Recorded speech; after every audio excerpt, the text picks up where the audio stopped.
Benítez, un placer volver a verte después de mucho tiempo. Muchas gracias por recibirme en en en la esta red. idea loca que te explicaba los días pasados cuando te pedía darte una entrevista pequeñita, Solano. Eh, Para mí, te repito, para mí me es siempre interesante poder continuar cualquier conversación. Yo creo que el signo de nuestro tiempo viene dado precisamente no ya por la certeza de ejecutar un protocolo desarrollado por la disciplina, porque la disciplina ya no es capaz de resolver las transformaciones que requiere la sociedad.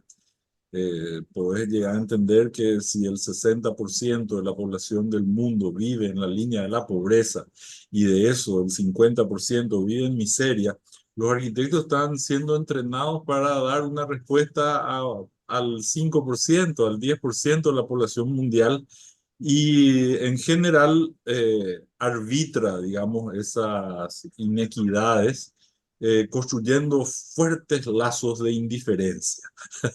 Entonces, una vez que uno tiene la suficiente cantidad de indiferencia sustanciada alrededor de su vida y uno comienza a pensar que no hay nada que hacer para cambiar esta sociedad, lo que uno trata es de competir dentro de las condiciones de esta sociedad, no transformarla.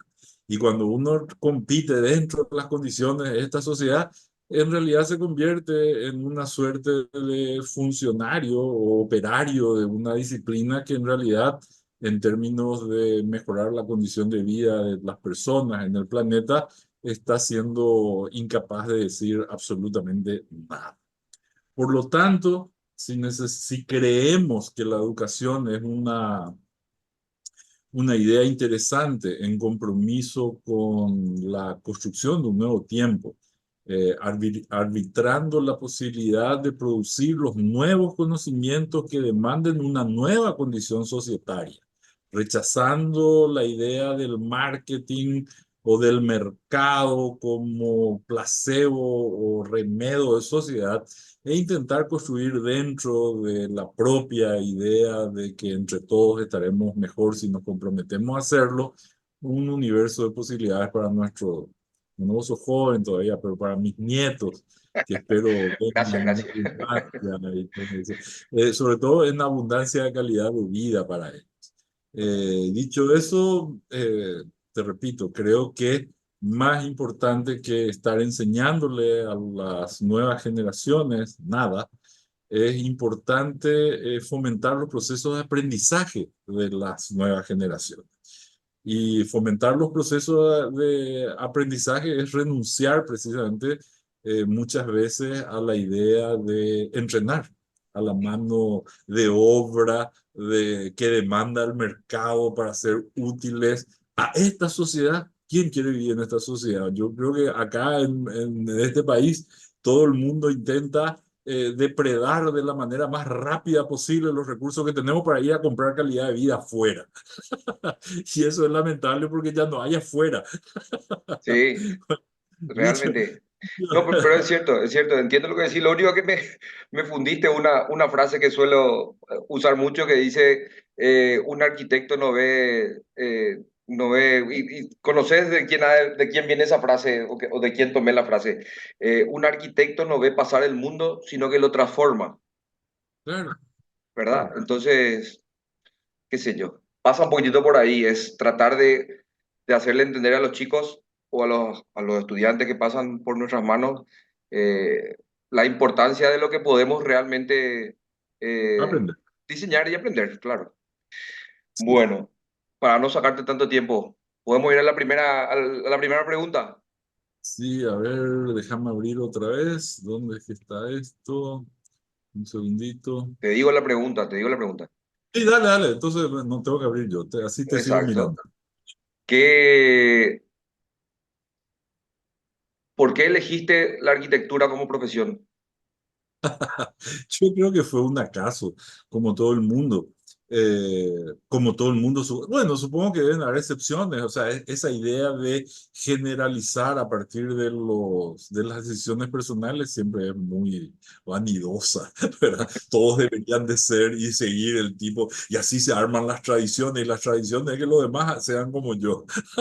Eso es ridículo. Yo decidí, o sea, yo terminé el secundario y me encontré en la Facultad de Arquitectura con 17 años. ¿Qué es lo que con 17 años uno puede llegar a decidir y definir lo que uno va a hacer para el resto de su vida, etcétera? Es como muy complejo, es tirarle un peso de responsabilidad muy importante a, lo- a los estudiantes, ¿verdad? Sí, creo que uno tiene determinados valores, determinadas ideas sobre cómo nos gustaría ser tratados, cómo nos gustaría tratar y relacionarnos con respecto a la sociedad. Y entonces en torno a eso uno empieza a arbitrar los procesos de aprendizaje justamente para intentar construir ese universo de ideas. Pero es el azar, o sea, hay muchas cosas, no sé, mi, me reía porque incluso Pablo Méndez, que está acá, su afichito, él contaba que él, no sé, su papá era ingeniero, se fue una vez a la facultad a inscribirse, a ver a la facultad qué es lo que había, y entonces le dijeron, ah, vení acá, así, qué sé yo, y empezó a formar cola, entonces en la fila de ingeniería, pero después los compañeros le dijeron, no, pero allá en arquitectura hay chicas más lindas, entonces se mudó de fila y por eso terminó siendo arquitecto, ¿verdad? Bueno, yo en mi caso, yo no tenía idea, había pasado por todos esos test psicológicos, etcétera, que te hacen y por supuesto el campo de posibilidades para el ejercicio de tus habilidades es siempre muy fecundo. Podía ser abogado, médico, veterinario, qué sé yo, muchas cosas. Y entre ellas ingeniero y entre ellas arquitectura, ¿verdad? Y como mis compañeros en gran masa estaban decidiendo estudiar ingeniería, porque era la época de final de Itaipú, eran los años, yo egresé del colegio en los 80. Comencé estudiando con ellos, con la posibilidad de ver si iba a estudiar arquitectura o ingeniería. Entonces estudiaba con los ingenieros todas las matemáticas, lo habido y por haber, y después complementaba con las materias que eran exclusivas de arquitectura, como eran dibujo, etcétera, etcétera. Hasta que un día, ya en la recta final, yo seguía sin definir nada, hasta que un día me voy a la casa de los compañeros donde estudiábamos, ¿verdad? En la casa de un compañero en particular, y me echó, me dijo, no, vos acá nos haces perder el tiempo, vos vas a seguir arquitectura, así que andate. Y ese día, esa gente a la cual le debo agradecer, en ese momento me habré ofendido, me habré sentido abandonado por mi núcleo más cerrado, etcétera, etcétera. Tengo que terminar agradeciéndole que me hayan puesto en línea de una profesión que con el tiempo me fue cautivando y se fue volviendo interesante para al mismo tiempo, cuando me empecé a entrenar en arquitectura y yo veía lo que me entrenaban para hacer, yo tenía la certeza absoluta que eso era lo que yo no quería hacer. Entonces yo sabía que todo eso que aprendía era lo necesario para estar dentro de la disciplina para poder empezar a modificarla y hacer de mi vida del ejercicio algo interesante. Pero eso se fue dando con el tiempo porque nadie puede ser creativo de la nada. Uno tiene que tener conciencia y conocimiento de lo que se llama el estado del arte, que es el estado que alcanzó una determinada disciplina en el tiempo, no para que eso sea el techo y la cubierta protectora del ejercicio disciplinar, sino para que eso sea el piso donde vos te afirmes para transformar y volver a aportar a la sociedad y al mundo. Pero eso no se entiende bien porque, por ejemplo, eh, se confunde a través de la idea del mercado, si uno en realidad es alumno o es cliente. Si el profesor entonces es un entrenador, proveedor de determinadas técnicas o es realmente un mentor que está preparando mentes para transformar la sociedad en los próximos años.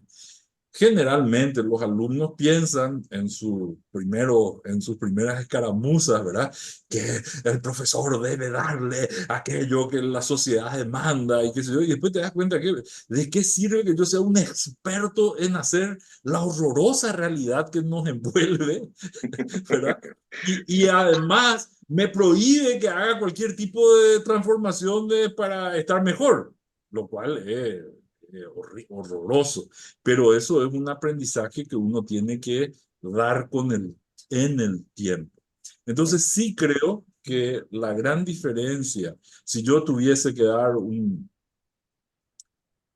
por qué estudiar lo inherente a esta disciplina, imaginaría que lo primero que hay que hacer es entender que nosotros no somos expertos, no deberíamos estar promoviendo saberes de arquitectura, sino que tendríamos que estar construyendo condiciones de arquitectos para que sean ellos y no la erudición en la cosa arquitectónica la que motive la transformación de nuestra sociedad. Entonces, la disciplina es una pena, una herramienta que es en la que se nos va la vida, en la que ejercemos un discurso sin palabras, eh, con el cual se revela con claridad lo que uno piensa, ¿verdad? Entonces la arquitectura nos resiste un discurso contrario a lo que la realidad le muestra a la gente. Entonces, si yo soy un arquitecto especialista en banalidades, que uso frívolamente y trato de ser el arquitecto de moda y trato circunstancialmente de ponerme dentro de los likes posibles, que detente más likes posibles dentro de la sociedad, etcétera, etcétera. Lamento decir que esa es una carrera muy tonta, muy hipócrita, muy de, desleal de corta de duración. muy desleal con el mandato humano, etcétera. En realidad, nosotros hacemos para aprender y aprendemos haciendo, por lo cual nuestra disciplina requiere un tiempo de evolución. Y básicamente, una cosa que es interesante, a lo mejor lo digo ahora propagandísticamente, nuestra disciplina es un ejercicio, eh, por decirlo jovialmente, es un deporte de ancianos. No es lo mismo ser un atleta de 20 años para chutar la pelota, para correr una carrera, que un atleta intelectual de 60 años con la capacidad y la experiencia y reflexión suficiente como para imaginar nuevas condiciones y nueva y mejor calidad de arquitectura. Entonces, tengo una mala noticia para los jóvenes, es que si alguien pensó que ya habíamos llegado al cenit y ahora deberíamos desaparecer, y al contrario, estamos por dar la gran batalla, estamos por ejercer con madurez, responsabilidad y criterio la posibilidad de construir un pensamiento diferente en nuestra sociedad. Genial, genial. Me hiciste acordar una, no sé si llamarle metida de pata, pero hace unos días le dije a los alumnos, esfuércense ahora, proyecten todo lo que quieran ahora, sean libres en su diseño, porque cuando salgan le van a pedir que hagan detalles de baño. O sea, vamos a tener que hacer ese proceso. No, y es lo que está diciendo, o sea, según lo entiendo yo, ¿verdad? Vamos a tener que hacer un proceso de aprender todos los detalles para poder llegar a la edad sabia, como dijiste recién, a poder proyectar realmente lo que pueda transformar este mundo, ¿verdad? Entonces, a lo mejor estoy haciendo una comparación un poco. No, no, pero se entiende claramente porque en los 90, en el 2000, en los años en que vos te formaste, seguramente es subsidiario de la condición de pensamiento, las revistas y los magazines que acompañan el estado de arte en ese momento. Y si vos te fijas en la cantidad de publicaciones previos a la aparición de Internet, etcétera, la mayor cantidad de revistas estaban destinadas a el baño de sus sueños, etcétera, ¿verdad? Y vos mirás así y decís, hijo, ese niño es un espacio para evacuar excrementos, ¿verdad? O la importancia que tiene todo eso, la luz, el no sé qué, o sea, para precisamente ejercer la ridícula condición humana que nos hace conscientes que tenemos orificios por donde los gases que generan nuestro cuerpo son evacuados, ¿verdad? Y entonces, ¿cómo tomar en serio la vida de nadie o pretenciosamente la vida ilustre de alguien si es un ser flatulento que emite pedorreas Bueno, bueno, copiosamente? bueno, bueno. Está bien, está bien. Bueno, a ver, pasemos.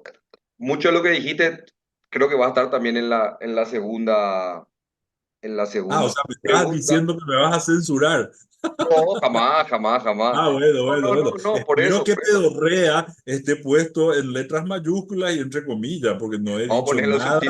en los Por... subtítulos, claro. No, la segunda pregunta es eso, pero está respondiendo ya indirectamente. ¿Qué es lo que querés transformar o representar y mostrar con tu arquitectura? Cada vez que te piden un proyecto, desde una casa hasta los parques, esto que estás haciendo ahora en Argentina. No, yo creo que no tiene ninguna importancia, ni el programa, ni la función, ni la... no son trascendentes, no es que no sean trascendentes, no es que no haya que resolver, pero esa es la parte más tonta del ejercicio. Es como decir, Por eso, bueno, para qué hacer querés? una chipa, para hacer una chipa tenés que usar huevo. Bueno, lo primero es aprender a cómo se rompe la cáscara del huevo. Y vamos a especializarnos en la rotura de la cáscara del huevo hasta que la técnica de la rotura de la cáscara... ¿Para qué hablo? O sea, vas a romper nomás el huevo contra la sartén, contra tu cabeza, con el codo, por el piso, por el canto, por la sartén, por lo que quieras, ¿verdad? Entonces, la funcionalidad es como ese huevo que vas a romper, o sea, es una condición innata para poder hacer chipa. La funcionalidad, por supuesto, hay que responder, ¿verdad? Pero no es lo más importante, ni mucho menos. Lo más importante sigue siendo el entender que con cada la condición ética final de nuestro ejercicio fue mudando. Inicialmente, el ser humano pretendía simplemente que al hacer extraordinariamente bien algo, ya tenía resuelto la condición por qué hacerlo, ¿verdad? Es decir, el compromiso de ejercicio era hacerlo necesariamente bien, yo, para mí, para mi entorno. Entonces yo desarrollaba un hacer que particularmente me haga bien a mí. Pero como la población del mundo creció de manera significativa y las posibilidades de conexión social provocaron que mis haceres tengan un impacto colectivo más importante, resultó ser que cuando yo desarrollaba lo que entendía que era bien para mí, a veces producía el mal para los otros, ¿verdad? Como por ejemplo, qué sé yo puedo curtir el cuero. Genial, curto cuero, vamos a cortar cuero, etcétera. Pero si yo no corrijo las expresiones propias de la curtiembre y no las trato, etcétera, voy a fundir lo que es de todo. Entonces, la condición ética pasó primero a hacer bien una cosa y después pasó a hacer bien, pero no hacer, y sobre todo no hacerle daño al otro, ¿verdad? Y aparentemente con eso todos ya estábamos contentos. Pero la condición social fue evolucionando. Y hoy en día la ética nos señala que nosotros no solo debemos hacer el bien para nosotros, no hacer el mal a los otros, sino que también procurar que lo que hagamos resulte en un bienestar colectivo. Y si no es así, no tiene sentido el ejercicio. Entonces, si nosotros entendemos eso, cuando nosotros solamente nos concentramos en el ejercicio de un 5% de la franja social que tiene poder adquisitivo y nuestros pensamientos están solo detrás de cómo quedarnos con parte de ese dinero y satisfacer las necesidades de esa demanda, reducimos nuestro ejercicio profesional a un grado de vanidad inutilidad absoluta, porque con cada ejercicio que nosotros desarrollamos, si está bien hecho y no daña a los demás, debería de servirle a todo el mundo. Entonces, ¿de qué sirve que yo pueda traer, porque hoy puedo traer mármol de Italia e instalarlo de la mejor manera posible en el baño de mi casa. Sí, seguramente el albañil que va a colocar eso jamás podría llegar a tenerlo. Otras personas no tendrían. Hemos gastado combustible, tiempo, energía, deteriorado el planeta solo para hacer eso, ¿verdad? Entonces, el satisfacer las demandas debe incluir necesariamente que en ese ejercicio se le haga el bien a todas las personas.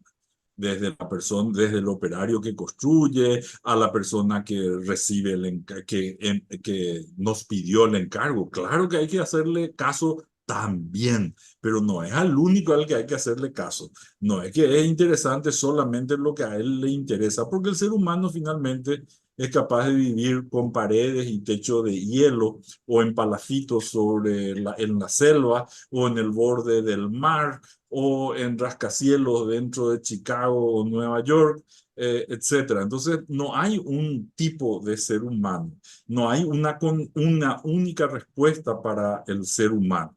Entonces, que la respuesta que le demos instrumentalice oportunidades para el resto de la población, eso es fundamental. De ahí que yo creo que soy excesivamente reconocido por ser considerado especialista en hacer todo lo que no sé hacer. Es decir, yo intento desarrollar,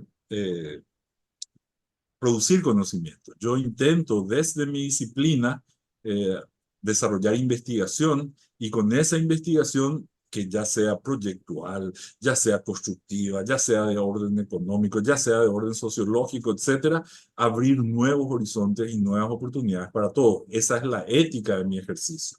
Entonces, ¿qué tiene que ver en esa ética una demanda? Es decir, alguien que me pida algo y un 1%.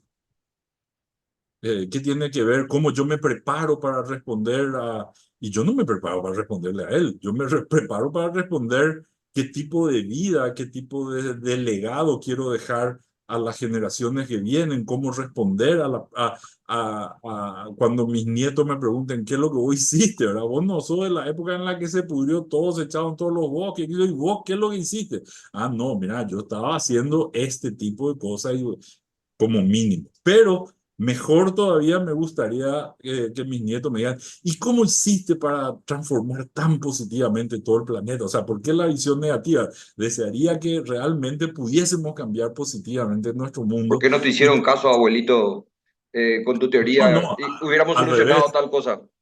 Al revés, qué bueno que te hicieron caso, ¿verdad? Qué Ojalá, bueno que ojalá. lograste el concilio con todos y a partir de ahí lograste que la sociedad entera reflexione sobre sus capacidades y a partir del empoderamiento de las capacidades de la sociedad empezar a construir un tiempo nuevo. Qué genial que pudiste abrir esa puerta. Me encantaría que me digan, o Ojalá, sea, ojalá, pero ya ojalá. veremos. No, más vale, más vale.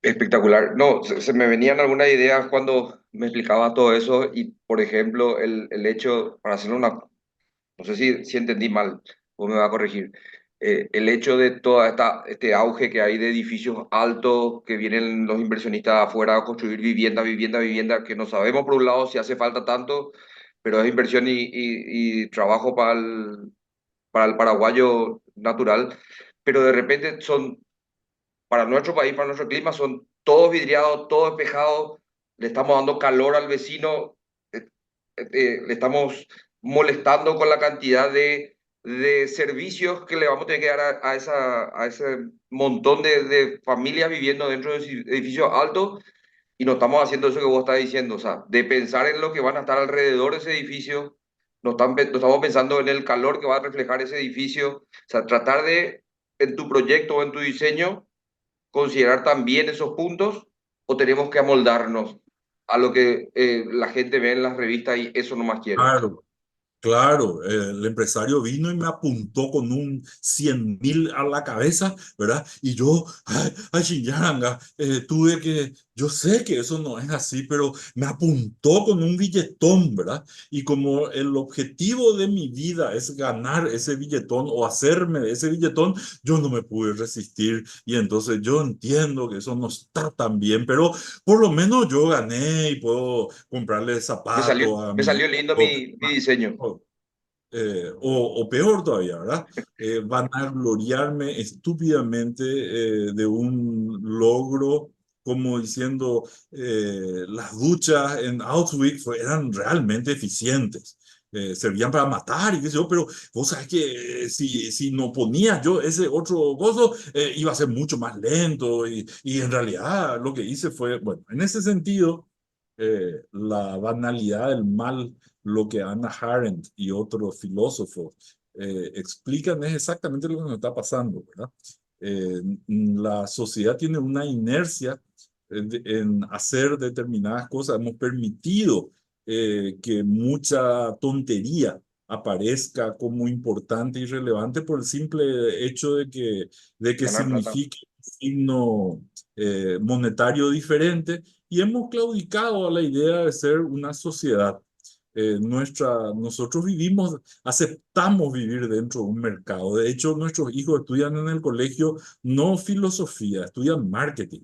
Y es probable que en la carrera de arquitectura no enseñen tampoco filosofía y que estén enseñando marketing para arquitectos, ¿verdad? Y entonces, si la filosofía es la búsqueda de la verdad y el mercadeo es simplemente cómo introducir productos financieros dentro de una corriente de pensamiento donde los bancos centrales fabrican billetitos, etcétera, etcétera, yo creo que esa es la ruta del desastre. Yo creo que eso es parte de lo que tenemos que cambiar. Ahora, para cambiar, uno puede pensar que las ideas y la radicalidad de las ideas aparecen prístinas en un determinado momento y no es así, porque la vida es un proceso de reflexión, la vida es una conversación y todos esos procesos se notan como reflexivos en el quehacer de las personas. Hacemos para aprender y aprendemos haciendo. Y detrás de esa evolución que se da paulatinamente en positivo, detrás de una obra y luego la otra, etcétera, etcétera, es que uno construye una coherencia entre el pensamiento y el hacer, entre los sueños y nuestra laboriosidad para construirlo. Genial. Solano, acaba de salir un anuncio de que Sí, aparentemente tenemos 10 minutos sí, de, dale. de entrevista. Entonces, me voy a ir a la última pregunta, que es Sí. la que atañe a mi materia. Eh, Cuando empezás a proyectar o a diseñar uno de esos encargos que recibís o que tenés, Ujú. ¿cómo lo haces? ¿A través de una maqueta, a través de un dibujo, de un boceto? O como le decía a Sergio, tuve un profesor en un curso de verano, un inglés, que tiró sobre la mesa eh, hojas de árboles, hojas de papel, témperas, tinta, caja, tela, lo que sea, a partir de esto compongan. ¿Cómo haces vos tus primeras ideas? ¿Vos te imaginás si en la gruta esta, ¿cómo se llama? Bueno, no solo en Europa, y ahora el año antepasado, cerca del Monte Albán, en Oaxaca, estuve en unas cuevas donde había señales de arte rupestre, etcétera. Si ese tipo que quería dar un mensaje a las generaciones subsiguientes hubiese hecho una hoja con una mano con hojitas, dándole, construyendo tipo Art Attack, una Ujú. mano hojita, ¿qué es lo que iba a durar eso? Absolutamente nada. Entonces, cómo las ideas se usan y se representan. En el caso de la arquitectura, La poesía es muy fácil porque finalmente usas palabras para conmover a las personas y para transmitir las ideas y los sentimientos. Pero en el caso de la arquitectura tenés que movilizar las piedras. Lo que vos pensás está escrito con piedra. Y ese escribir con piedra no es que vos podés estar bocetando, trayendo las piedras y desarmando y armando acá el espacio que vos querés percibir, etcétera, porque sería muy trabajoso y sería un camino medio muy difícil. Entonces vos lo que haces es un proceso donde exista un camino de reflexión vinculando un hacer, en este caso el gráfico, con los procesos mentales. Entonces, lo más rápido es el gráfico, dura menos segundos que lo que puede llegar a ser elaborar una maqueta. Cualquier representación que venga desde la gráfica es mucho más veloz en términos de aproximarte a la visualización de lo que estás imaginando como respuesta interesante para hacer algo. Pero en general, yo no siento que esté esperando nunca un encargo. Yo estoy siempre trabajando y siempre imaginando cómo debería ser nuestra sociedad. Y encuentro en los, entre comillas, encargos, la posibilidad para descargar todas esas reflexiones que continuamente yo estoy haciendo. Esas reflexiones se dan desde el hecho de usar gráficamente algo o poner dos elementos que supuestamente serían eh, simbólicos, representativos de alguna maqueta o de algo o de lo que fuera, porque lo que tenemos que entender es que dentro de la fragilidad de la estructura del pensamiento, la posibilidad de que las ideas se disuelvan es muy alta.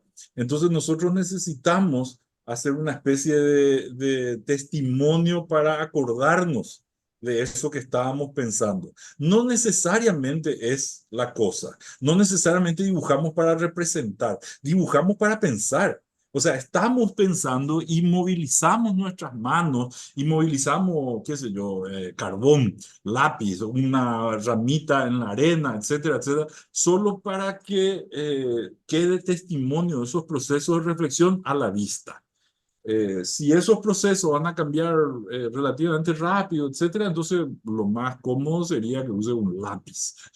Si esos procesos son un poco más complejos, etcétera, etcétera, y bueno, y usar, entonces ahora sí, usar una virome o un rapidógrafo, un marcador. Y si esos procesos todavía ya están evolucionados, entonces bueno, empezar tal vez a hacer una maqueta que es un poco más, pero en ningún caso lo que nosotros instrumentalizamos, lo que yo instrumentalizo como manera de fijar las reflexiones, de tenerlas pautadas como recordatorios de reflexión, adscriben a el dibujo lindo, el dibujo representativo, el dibujo que alcance una determinada belleza, etcétera, etcétera, sino que son potentes mojones dentro de una línea de pensamiento que sirven solamente para eso. Entonces, si vos ves mis dibujos, yo creo que soy, no, la gente ve y dice, ay, qué lindo, mirá la mano del arquitecto, y dice, pero no tiene ni una pretensión estética, no tiene ni una presentación, una pretensión representativa. No me importa que el sol sea amarillo y que sea así, que eso puede ser púrpura, puede ser una piedra, puede ser lo que sea, porque no me importa, porque yo no estoy representando nada, ni estoy usando, ni instrumentalizando la expresión gráfica para valorizarla en sí misma, sino que es solamente una ayuda al remojonamiento y de registro de los procesos por donde ando pensando. En un momento dado hay que dar una respuesta porque uno tiene un timing, tiene que entregar un proyecto, tiene que entregar, y eso es un corte en el tiempo. Por eso no es que terminó la casa y esa y lo que yo hice fue esa casa. No, yo sigo haciendo lo mismo, porque yo estoy pensando lo mismo. ¿Verdad? En Claro, otro tipo de cosas. Y de repente fue un corte que yo andaba pensando en esto y bueno, le ofrecí eso a esa casa, pero de eso otra vez aprendí esto que ahora voy a usar para lo que sea, un hospital, una ciudad, el acceso a lo que sea, ¿verdad? Entonces, bien. para mí fue muy claro que tal vez uno de los mejores dibujantes del país, que fue Juan Vázquez Mansilla, me llegó a mostrar mis dibujos y me dijo, increíble cómo estás dibujando, cómo haces esto, cómo hacer lo otro, ¿verdad? Y juntó todos los papeles así en mi escritorio y quiero decirte una cosa, en Paraguay hay muy buenos artistas plásticos y hay gente que dibuja y pinta de una manera extraordinaria, pero no hay arquitectos. Así que deja ya de dibujar y asumí que vos sos un arquitecto. Yo desde ese momento dejé de intentar ganarme la vida haciendo render, perspectiva, etcétera, etcétera, y solamente asumo que la gráfica es la manera como yo coayudo a mi proceso de reflexión. Terminó, se acabó el tiempo. Gracias, gracias por el tiempo que te robé, por las respuestas fabulosas. Escucharte siempre me resulta muy gratificante. Y te decía que quería pedirte si puedes prestarnos para publicar algunos de esos bocetos que hiciste, el que más te guste, el que tenga a mano, para poder acompañar a la Lo que presentación. pasa es que, como te decía, déjame revisar ahora, creo que podría buscar una cosa que me interesa. De un dibujo que sí hice para representar algo. Hay dos cosas que yo hice cómic también un tiempo. Ah, mira. Eh, documentos. Déjame ver. ah, yo voy. Apoyo, concurso de todos. Ese por ahí está bueno. No, creo que va a ser imposible que entre. eh, Pásamelo. pero hay un dibujito que me gusta mucho que se llama, no sé, tengo que buscar, pero se llama Sísifo Feliz, ¿verdad? Entonces, lo que representa a un tipo que está sobre una colina llevando la piedra, se ve ahí el buitre que viene eh, y subiendo la colina, etcétera, y siempre me preocupa cómo transformar todo ese escenario así abruptamente, ¿verdad? Y creo que si Sísifo logra ser feliz, es una revolución absoluta, ¿verdad? Entonces, por ahí tal vez te sirva. Este yo hice en época en el 89, después del golpe de Estado, cuando Andrés Rodríguez se presenta como el Salvador de la República, ¿verdad? Y toma las canciones del nuevo cancionero. Yo no la veo Siempre, ampliado, perdón, no la veo ampliada la imagen, muy ¿no? en el fondo. Pensé que abriste la imagen, no sé si abriste o no la imagen. Abrí. A ver, voy a volver a Hay poner. que compartir nomás. Entonces, Share, ahí. ahí está. Ahora sí. Bueno, ¿ves? Continuame con la idea, gracias, gracias. Entonces, este es Andrés Rodríguez, en esa Sí, época, te puedes dar sí, cuenta, gusta, qué obvio. sé yo. Este es Monseñor Rolón, en esa época, que después del golpe, en realidad, acá le tenés, ¿verdad? Y Sí, cantando juntos. Siempre nos separaron los que dominan, la Iglesia Católica y los militares, ¿verdad? Pero sí, sabemos que eso dame la mano y vamos, ya, guau, esas eran las sí, canciones claro. que nosotros cantábamos en esa época, pero que voy a tratar de buscar las siguientes. A la pucha, acá tengo que poder hacer share. ¿Cómo paso a la siguiente? Comic Zoom, esto es lo que tengo que sacar. No. ¿Cómo paso a la siguiente imagen? No, no me deja ver. Voy a abrir de otra manera.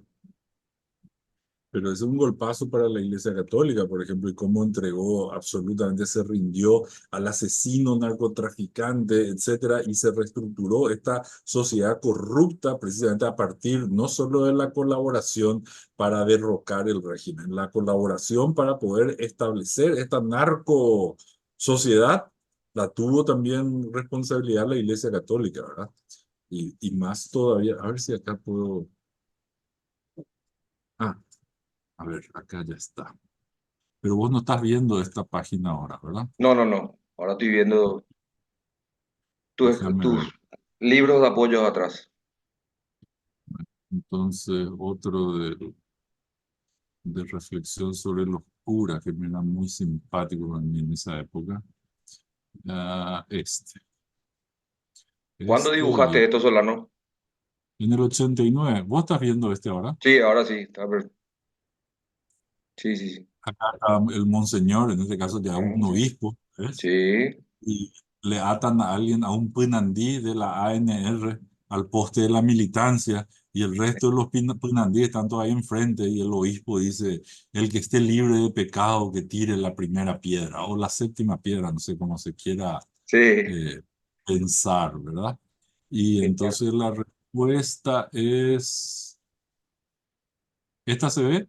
Sí, Perdón, no sé por qué no se ve. Ahí. genial, sí, genial país. La mejor defensa siempre fue el ataque. Sí. Y Y ahí sí, entonces, pues, bam, bam, le derriban al tipo que está ahí haciendo ese tipo de cosas, ¿verdad? claro. O, a ver, ¿qué otro era? Bueno, humor político de esa época, que también mezclaba con el humor americano clásico, ¿verdad? It's a bird, it's a plane, es la aparición de Superman, ¿verdad? It's a bird, it's a plane. Al paraguayo lo que no le sale es la X, ¿verdad? Es un taxi, un taxi en realidad. No, viene en una nube. Es el nuevo ideólogo del Partido Colorado, viene con su foquito de 40 vatios ahí a hacer hurra, ¿verdad? En esa época se le saca preso a un chileno que estaba, y dice el tipo, hace su declaración, no soy fotógrafo, terminan ustedes de escuchar las palabras del fotógrafo chileno Alejandro Mella, nadie le creía, ¿verdad? Y ahí inventa las hurras y qué sé yo, el tipo dice otra vez, no soy comunista, terminan ustedes de escuchar las palabras del comunista y fotógrafo chileno, cómo funciona la sociedad.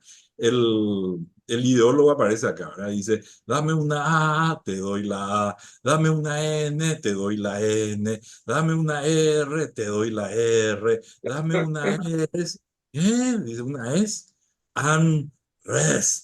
¡Ven! ¡Qué calidad! Ya está, era súper creativo el urrero, ¿verdad? Y así allí del este, y bueno, eh, ese tipo de dibujos sí hice para representar, pero porque es la lógica del el tío, el, la I, ¿no? Evidentemente PLRA, el tío Sam, Sí. derecho, una, dos, una, los americanos tan luego, ¿verdad? Y vienen los del DC-1, cumplimiento, con su tanquecito ahí, todo mentira, todo, bueno. Solano, mil gracias. No te molesto más. Mil gracias, mil Mira, gracias. este es muy interesante, porque este inicia el periodo democrático nuestro, ¿verdad? Y Andrés Rodríguez, en el carnaval del 89, que era el 3 y 4 de febrero, pasó a ser el 6 y 7 porque el 3 y 4 fue el golpe. Claro, Entonces, sobre la calle Mariscal López se cambió la fecha y lo primero que dice Andrés Rodríguez es que siga el corso. Ordene, dicen los militares, hurra, dice el Partido Colorado y amén, dicen los curas, ¿verdad? Y buenísimo. K para H, Revi es culo, ¿verdad? Sol, culo, Sí, solán, 89. Te puedo espectacular. dar, por ejemplo, este y otro, si querés, así, Dale, dibujos dale. representativos. Espectacular. Sí, Pero mis dibujos, como te digo, siempre son más caóticos, son, qué sé yo, cualquier cosa, analizando, eh, pero dibujo muchísimo. Todo esto que vos ves acá, a ver, ¿dónde está la imagen? ¿Dónde está mi mano? Acá.